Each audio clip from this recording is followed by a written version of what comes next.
Olá, tudo bem? Sou a pastora Ana Ribeiro, dando continuidade à série Levante-se e Ore. Hoje nós estamos no episódio 12 e eu espero que você esteja aproveitando bastante essas meditações. Eu tenho certeza que fará uma grande diferença na sua vida ministerial e na sua vida de oração, né? Antes disso, vamos nos entregar ao Pai para que Ele venha e fale conosco, em nome de Jesus. Senhor, eu te louvo por esse meu irmão, essa minha irmã.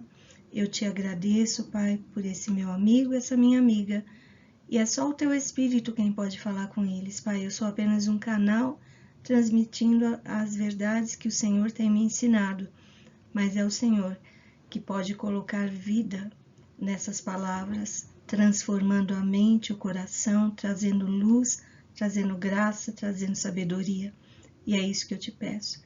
Enche-me com o teu Espírito Santo, para que o teu Espírito fale através da minha vida e abra olhos e ouvidos espirituais de cada um que está assistindo, para que a tua palavra possa entrar e fazer todas as transformações que forem necessárias, Pai. Em nome de Jesus, nós proibimos qualquer atuação do inimigo e eu declaro que Jesus Cristo é o Senhor dessa gravação e dessa transmissão. Em nome de Jesus. Amém, Senhor. Amém. Que bom estar com você. Se não fosse você, não teria sentido esse trabalho todo que eu tenho para gravar, né? Talvez você seja um youtuber também, você tem noção do que significa isso, né? O tempo que nós precisamos para preparar o estudo, o ambiente, o momento da gente gravar. São tantas coisas que eu peço a Deus que me capacite. Às vezes a gente não tem o tempo, às vezes o lugar não está com o silêncio necessário, às vezes a gente não concluiu a pesquisa, escrever mesmo, pesquisar o assunto que a gente quer falar. Às vezes a minha voz falha um pouquinho, aí naquele dia eu não posso gravar. Sabe, cada hora acontece uma coisa, mas até aqui tem nos ajudado o Senhor. E eu tenho certeza que é uma semente boa, que o seu coração seja uma terra boa para receber essa semente e cresça, essa palavra cresça no seu interior, em nome de Jesus, para a glória do Senhor. Então vamos lá, atitudes que falam e palavras que realizam, né? Quais as atitudes que você tem, que mensagem que essas atitudes estão dando? E quais as palavras que têm saído da sua boca para realizar aquilo que está sendo dito. Juntamente com a prática da oração e da intercessão, há também a prática profética. Nós somos seres proféticos. Na verdade, você vem da palavra do próprio Jesus quando orou, né? Jesus orou profeticamente pela sua vida, sabia? Lá em João, agora não vou confundir, não sei se é o capítulo 17 ou capítulo 18, Jesus faz uma oração para abençoar os discípulos, para abençoar os seguidores dele. E ele diz assim: não oro apenas por esses, mas por aqueles que hão de vir.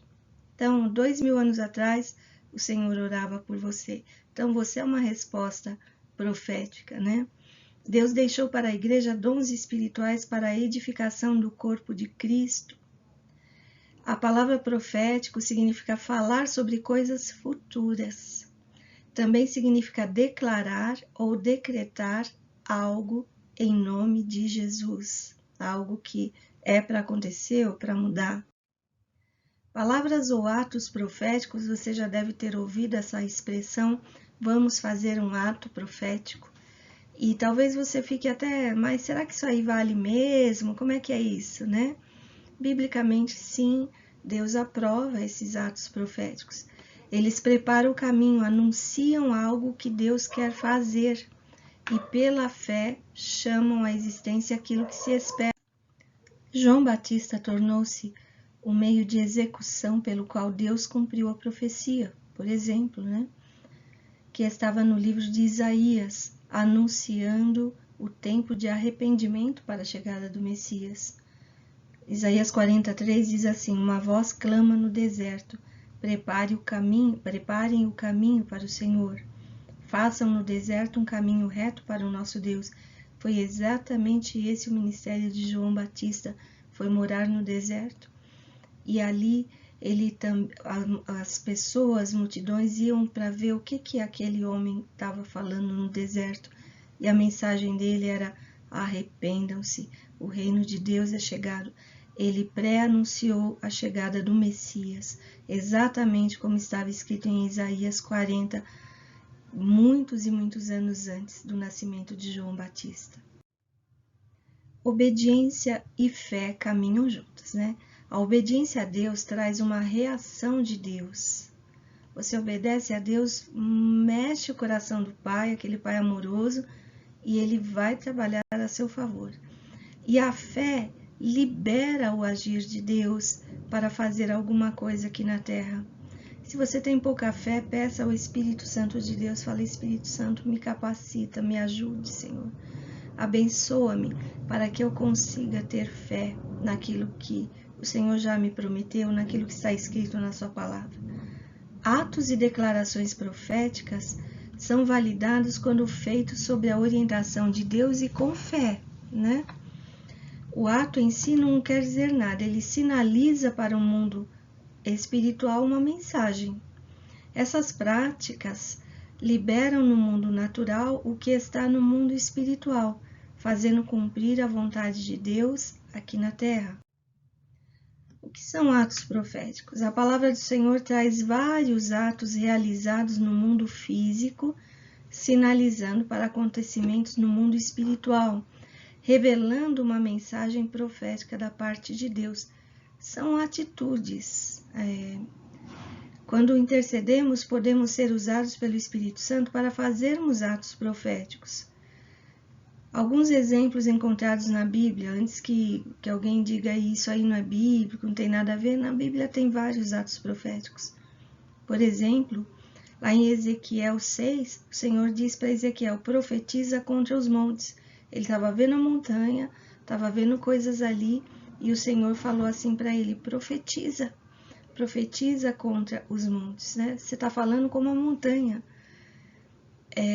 Ezequiel 6 também, bata com as mãos e os pés. Ezequiel 21, grite e uive. Ezequiel 21, 14 a 17, bata palmas diante de uma situação. Ezequiel 21, 14, dobrar, virar ou girar uma espada. Com a espada, ele estava fazendo os atos proféticos que Deus estava dizendo que ia acontecer ali no mundo físico tempos depois, né? O livro de Ezequiel é um dos que mais aparecem visões e também esses atos proféticos, mas em outras partes também. No Novo Testamento, Paulo entra numa cidade, vem um homem em direção a ele, pega o cinto e se amarra e fala: assim acontecerá com o dono desse cinto. E Paulo foi preso na cidade, né? A nós, assim, a gente pode fazer atos proféticos. Por exemplo, quando você unge com óleo, eu tenho aqui acho que você tá vendo aí, né? Deixa eu ver aqui. Isso aqui é um óleo, azeite com mirra, separado para ungir, né? Então, às vezes, um ato profético, você pega um pouquinho desse óleo e unge na entrada da sua casa, ou aqui na sua cabeça. Isso não deixa de ser um ato profético. Eu estou sinalizando para o mundo espiritual que eu pertenço ao Senhor e que a marca do Senhor está sobre mim, ou está sobre minha casa. Isso não é errado. A questão de ungir não é errado, também está escrito para ungir os enfermos, e a oração da fé vai curar o doente. Está escrito isso. Aí está aqui uma série de outros exemplos: gravar marcos nas entradas da cidade, enterrar e desenterrar cintos, Jeremias 13, amarrou-se com o cinto do Paulo, foi o que eu comentei anteriormente. A ceia do Senhor é um ato profético, sinalizando que um dia o Senhor voltará e nós vamos cear com ele. O Mar Vermelho se abriu quando Moisés estendeu a vara sobre as águas. Não tinha poder na vara, mas na obediência de Moisés para a voz de Deus. E quando ele toca o mar com aquela vara, o mar se abre. As mãos erguidas traziam vitória sobre os amalequitas, né? Leia lá Êxodo 17, os amalequitas vieram atacar Israel. E aí Moisés fica no monte com as mãos erguidas clamando a Deus. E quando ele abaixava as mãos, os amalequitas ganhavam. Precisaram 2 pessoas segurar os braços dele, porque ele já não aguentava mais, né? E ele se cansava. E enquanto os braços de Moisés estavam erguidos, eu me confundo um pouquinho aqui com a câmera, dá a impressão, eu saio um pouco, né, da câmera. Quando estavam erguidos, o inimigo perdia. Era apenas um ato profético, não era a mão de Moisés que estava fazendo alguma coisa. Mas aquela mão estava sinalizando para os exércitos de Deus entrarem em ação. Esse é o conceito de ato profético. Brotou água da rocha quando Moisés tocou nela com a vara. Naamã foi curado depois que mergulhou 7 vezes no Rio Jordão. Não deixa de ser um ato profético, porque o Rio Jordão não tinha poder de cura. Não eram como algumas fontes que nós temos aqui no Brasil, que tem algum poder, são águas de lugares vulcânicos, tem propriedades, bom para a pele, bom para os rins, cada água tem sua especificação, né? E aí muita gente vai se tratar nessas águas termais. O Rio Jordão tinha nada disso, aliás era um rio meio que lamacento. Nunca alguém entrou no Rio Jordão com uma doença e saiu dele curado. Mas como um ato profético, o profeta disse para Naamã, você vai dar 7 mergulhos. E quando ele obedeceu, o corpo dele que estava cheio de lepra saiu limpinho, né? Outro exemplo, um cego passou a ver depois que Jesus colocou lama nos olhos dele e disse para ele se banhar no tanque de Siloé.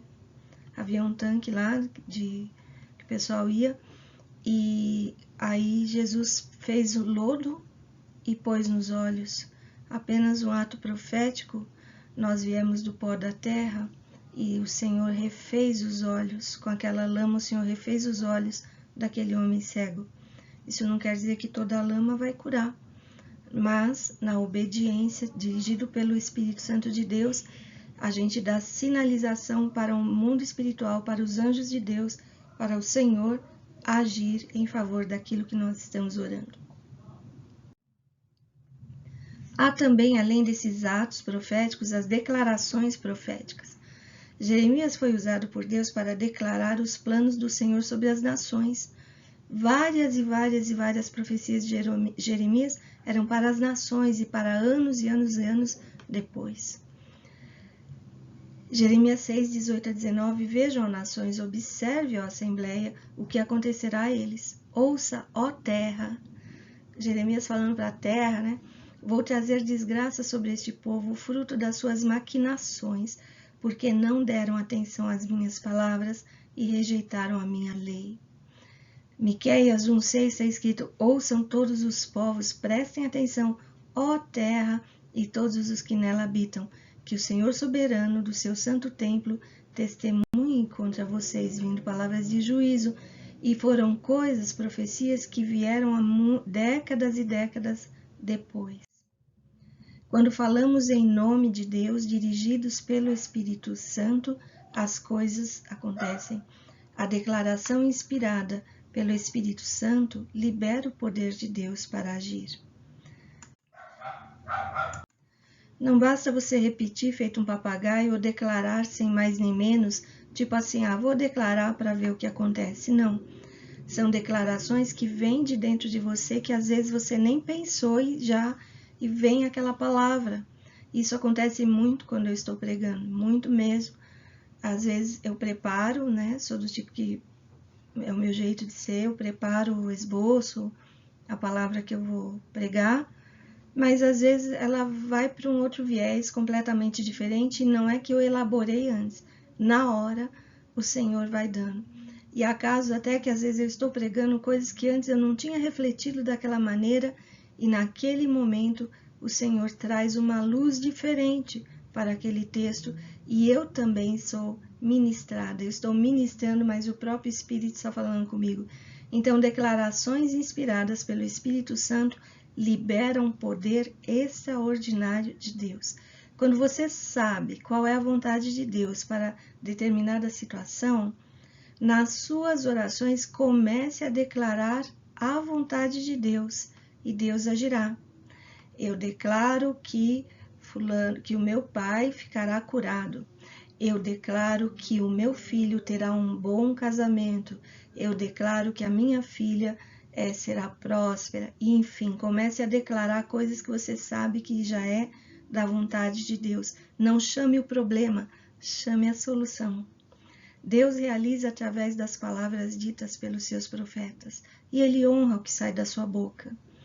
As palavras agem como sementes que são plantadas no solo da fé, pelo Espírito Santo.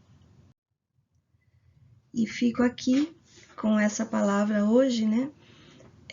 Para você prestar mais atenção. Há grande poder nas palavras, nos decretos, nas atitudes. No meu livro Fontes para o Equilíbrio Emocional tem um capítulo que fala palavras que matam.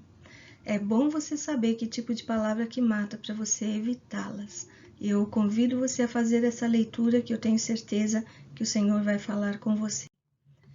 E hoje a gente para por aqui. Estou feliz porque você você já está quase que na metade dessa série. E não fique só com isso, procure ler, compre livros sobre oração e intercessão, e assim você vai ampliando seus conhecimentos, né? O Espírito Santo trabalha quando as sementes são plantadas. É necessário plantar semente boa no seu coração, palavras do Senhor, ensinamentos, e aí essas sementes vão crescer e o Espírito Santo vai agir. Ele vai trabalhar com as sementes que estão no seu coração, com as palavras que estão sendo liberadas, inclusive essas que você está aprendendo aqui, ouvindo aqui comigo. A minha oração é essa, que nenhuma semente caia em terra seca, mas numa boa terra do seu coração e dê muitos frutos em nome de Jesus. Não esqueça que santidade e poder caminham juntos. Seja santo e você terá o poder de Deus manifesto na sua vida e através da sua vida, em nome de Jesus. E até a próxima semana com Jesus, sempre. Beijo no coração. E eu fico gravando aqui, eu não posso ouvir a sua voz, eu não vejo o seu rosto, mas eu vejo um pouco de você quando você escreve algum comentário. Então, me dê essa alegria. Coloque comentários, dê o like e compartilhe. Se fez bem para você esse estudo, vai fazer bem para outras pessoas. Seja um missionário nas mãos do Senhor. Beijo no coração e até a próxima.